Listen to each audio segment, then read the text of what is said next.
I was like, you mean to tell me that there is this phenomena of racism that is a social phenomena that was developed? It didn't exist for all of humankind. It was a creation. It was something, it was a perception of difference that was created in order to substantiate the development of slavery in the United States. And I, as a little girl, 10 years old, you mean to tell me I have to carry that? You mean to tell me I have to somehow respond to that for the rest of my life? And that was a lot, to feel like centuries of burden landing in this small body and small being.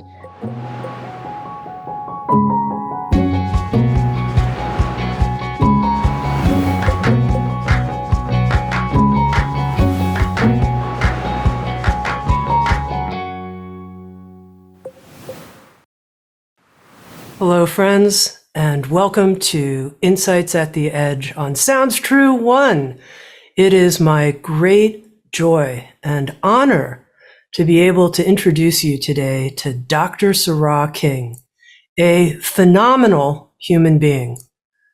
There is so much going on in and through this beautiful woman. Dr. Sará King is a mother, an artist, a neuroscientist, a political and learning scientist, an education philosopher, a social entrepreneur, public speaker, and certified yoga and mindfulness meditation instructor. She is currently a postdoctoral fellow in neurology at Oregon Health and Science University, and she's the co-director of Mobius, which is a nonprofit that supports the development of liberatory technology. Mobius partners with a scientific consulting firm that Dr. Sará King founded. It's called Heart Mind Consulting, in which she offers a science of social justice framework for healing intergenerational trauma. And the topic of self-compassion and the healing of intergenerational trauma is what we'll be focusing on in our conversation today. Please join me in welcoming Dr. Sará King. Hello. Thank you so much for having me here today, Tami. It's a joy. On Sounds True 1, the new digital platform that we've launched at Sounds True, we're focusing in the first part of this year on self-compassion and self-compassion as a really critical skill, a skill that we can develop on the spiritual journey. And I'd love to start right here at the beginning of our conversation. Do you feel that self-compassion is a critical skill when it comes to the spiritual journey? And if so, why? Well, first of all, I love this question for so many reasons. And I'm very excited to have the opportunity to perhaps add a little bit of complexity to the term. But before I even launch into that, I really want to thank my ancestors and your ancestors for the incredible, infinite acts of self-compassion that allowed them to survive to the point where we could be here together today.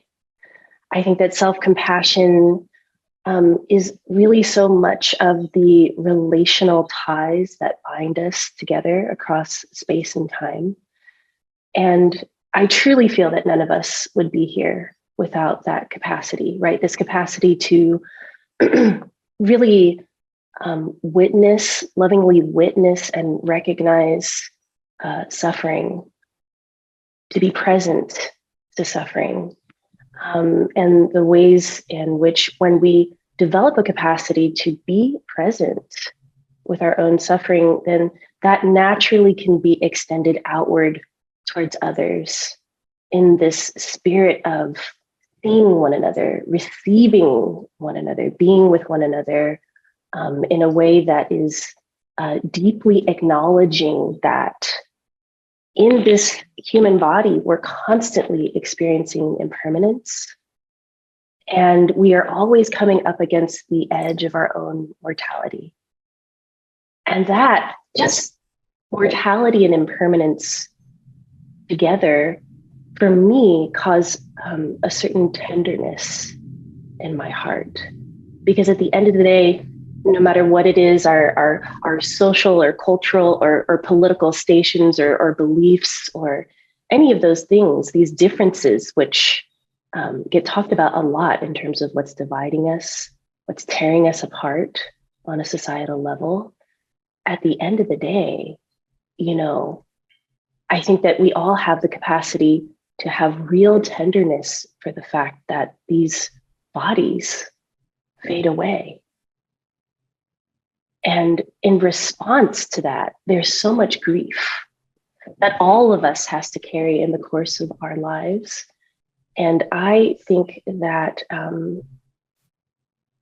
there really is an upswelling of grief, collective grief and collective trauma that I feel very sensitive to collectively in our society right now as sort of the vestiges of this pandemic that we just got through. And it's affected us all, every single one of us, and man, if that doesn't strike tenderness in the heart, I don't know what does. It's interesting that you start there with this notion of the collective grief that many of us feel as an upswell right now at this time. And sometimes I wonder what's personal, what's collective, and how would I even know the difference? And I know looking at that is something that is one of the many themes of your work, how what's personal affects the collective, how the collective affects the personal. But what about just like, I don't even know which is which sometimes. Yeah, and that's okay. That kind of confusion, I think, is really relatable. One of the things I love to talk about in my work around intergenerational trauma is, oftentimes I have people come up to me after a lecture or a talk of some sort, and they'll tell me a really powerful story about some kind of painful situation that they are navigating, either with their health or their relationships or something. And they'll say something to me about this reactivity that they're experiencing, right, in this context. And they're like, and I can't help it. I just keep reacting over and over. It's anger, it's rage, it's fear. It's so complex. It's overwhelming to me in my body. What do I do? And one of the things that I have noticed is that there is so much shame and guilt, but mostly shame that we experience out of the ways in which we get reactive in the experience of our traumas. And one of the things that I like to suggest is maybe that reaction that you're having in this situation is very personal and individual, right? When we're talking about this word, the self, right? I have this seemingly individual body with an individual history, and I have my thoughts and my memories and all of these things that are swirling inside of me that I consistently think of because of my egoic mind as me, I, the self. But I think that when we dig a little bit deeper, we will find that a lot of our thoughts and memories and dispositions and the things that we're experiencing internally, a lot of these things have been passed down to us from our ancestors.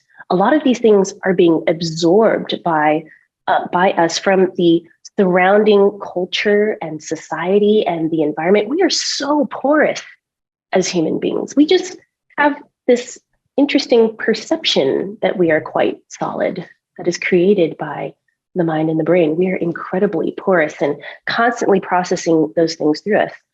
And oftentimes people express to me that they are incredibly relieved to know that all these big sensations in their bodies don't belong to a singular I, that is more of a collective. There can be kind of like an ebb and a flow between this experience of me as an individual self and me as a collection of memories and experiences that are being passed down to me, and I think that when we really take the time to investigate what our ancestors have been through in the course of our lives, we start to develop this opportunity to experience ourselves as an intergenerational self. I am not just me, this singular body, but rather I am a collection of all of the experiences of all of my ancestors stretching all the way back in a line behind me, thousands, millions of beings.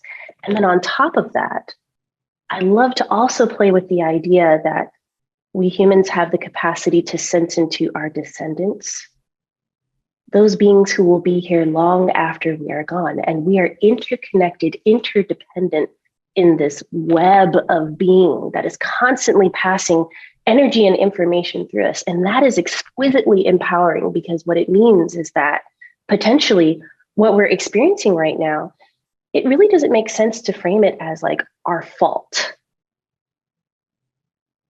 Okay, but let me ask you a question about this, because, and then I'm gonna read one of my favorite quotes from your work. But before we get there, I just want to ask a question. So I can appreciate this idea that the pain and the reactivity I'm feeling may not be personal. It may be a result of intergenerational trauma that I've inherited. But I don't necessarily feel relief when I have that insight. I feel burdened by the pain of what has come before that's operating in me at levels I, don't feel I have a whole lot of control over, that now I have to transform in my lifetime. And I feel kind of burdened by it, not relieved. So I'm curious what your thought is about that and how to shift to a liberatory perspective. Yes.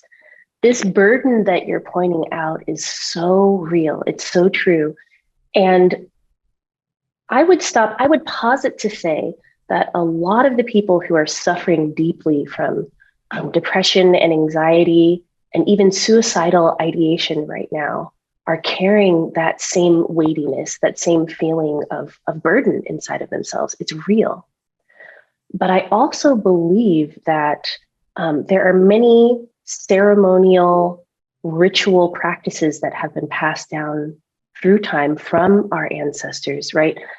For some of them, they would be religious practices. For some, they're contemplative practices, or different types of dance, or even engaging with plant medicine. And in the space of these practices, we begin to find that there's a greater degree of choice that we have in terms of how we are meeting with that sensation of burden. That sensation of burden isn't who you are. It is a temporary experience that you have the power and capacity to respond to with a whole suite of tools, which can be learned, one of which would be self-compassion, right? One of which would be, developing this capacity to turn towards the experience of our suffering with as much loving kindness as we can possibly muster. And most importantly, I think that we are turning and practicing this loving kindness and loving awareness, not just by ourselves, but in community. Because what it is, this burden that you're naming that we're carrying, it is way too big a sensation for us to think that we can possibly approach by ourselves. Dr. King, could you give me an example from your intergenerational self of something that felt like a burden that through ceremony or through a ritual of some kind or a practice of some kind, you were able to transform, and how that went for you? Yeah, absolutely. I would love to share that. I have this really potent memory of being in the 5th grade. And so I was younger than a lot of my classmates. I think I was 10 years old and most of my classmates were 11 going on 12. And I was going to a little Catholic school in this tiny little rural town. And I remember I had a friend who was a little boy and I wanted to go over his house and play with him, right? Just such a natural inclination. We have a great time on the playground. Let's take this to your house. And he said, okay, I'm going to go home and I'm going to ask my mom. And he comes back the next day and he's acting so strange. I thought, do I smell? Why are you avoiding me? And I asked, well, what's up? Am I going to come and hang out? And he looks at me and he says, he furrows his brow and he gets really quiet and he says, I don't really know how else to say this, but you're Black. And my mom says, we don't have Black folks over to our house, right? Now, in that moment of time, at 10 years old, I actually didn't have a racialized consciousness. I did not think of myself as being a Black person. I knew that I was more darker skinned than the other kids in my class. And I associated that with, yes, my African ancestry. But I didn't have any thoughts of race in my mind. I didn't think of him as white or me as Black. And it sent me into this deep, dark spiral. It was a type of rejection and pain that felt way bigger than me. And I remember sitting there for the rest of that day thinking to myself, why does this hurt so bad? I don't even know what he means. And I went home to talk to my mom about it. And it was the first time that she and I had a very pointed conversation about, okay, here in the United States, there is this social construction called race.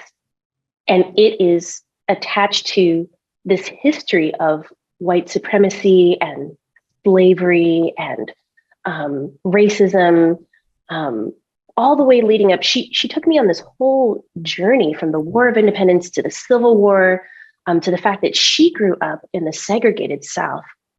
She told me stories about how it felt, just trying to go to restaurants or trying to get a drink of water, or even having to be some of the first Black people to integrate her school, and how it felt for her as a child when she was just like, I'm just a kid. I'm just living life here. What do you mean I'm subhuman? What do you mean I'm second class? What do you mean I can't have the same things as these other people? These are people. I'm a person.